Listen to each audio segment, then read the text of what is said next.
योगी राज में मुख्तार का हाल बेहाल। सुप्रीम कोर्ट में कुख्यात गैंगस्टर के खिलाफ योगी सरकार की तहा। जेल में सड़ रहे मुख्तार को सुप्रीम कोर्ट ने कहा खूंखार अपराधी।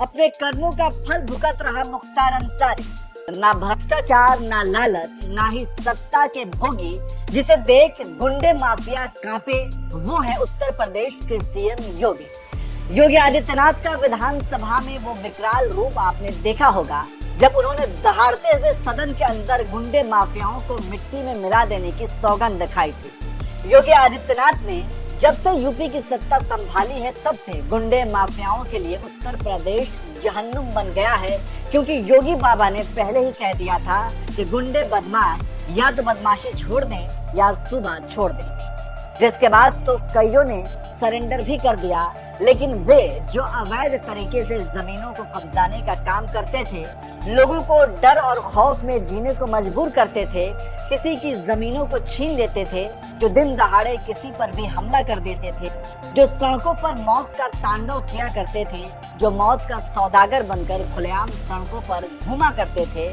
आज वे सभी जेल की सलाखों के पीछे हैं और कितने तो अल्लाह को प्यारे भी हो गए। और जो बाहर भी हैं तो वो भीगी बिल्ली बनकर किसी कोने में छिपे हुए हैं, क्योंकि उन्हें पता है कि उनकी एक भी गलत हरकत उनका काल बन सकती है। इस वीडियो में हम आपको मुख्तार अंसारी के बारे में बताने वाले हैं। आपको पता है कि मुख्तार अंसारी के ऊपर दर्जनों आपराधिक मामले दर्ज हैं। मुख्तार अंसारी यूपी के जेल में बंद हैं। वहीं अब सुप्रीम कोर्ट ने मुख्तार अंसारी को एक खूंखार अपराधी कह दिया है। जस्टिस बेला एम त्रिवेदी और जस्टिस पंकज मित्तल की बेंच ने यूपी गैंगस्टर्स और असामाजिक गतिविधियां रोकथाम अधिनियम के तहत अपनी सजा को चुनौती देने वाली मुख्तार अंसारी की याचिका पर सुनवाई करते हुए ये बात कही है। जस्टिस त्रिवेदी ने कहा, मुख्तार अंसारी पर कई सारे मामले दर्ज हैं और अंसारी एक खूंखार अपराधी है। दरअसल साल 1999 में मुख्तार अंसारी के खिलाफ दर्ज एक एफआईआर में कहा गया था कि मुख्तार अंसारी का एक गिरोह हत्या, अपहरण, वसूली, अवैध कब्जा और जघन्य अपराधों को अंजाम देता था। हाईकोर्ट की लखनऊ बेंच ने इसी मामले में मुख्तार अंसारी को दोषी करार दिया और सजा सुनाते हुए मुख्तार अंसारी को 5 साल जेल की सजा और 50,000 रुपए का जुर्माना लगाया था।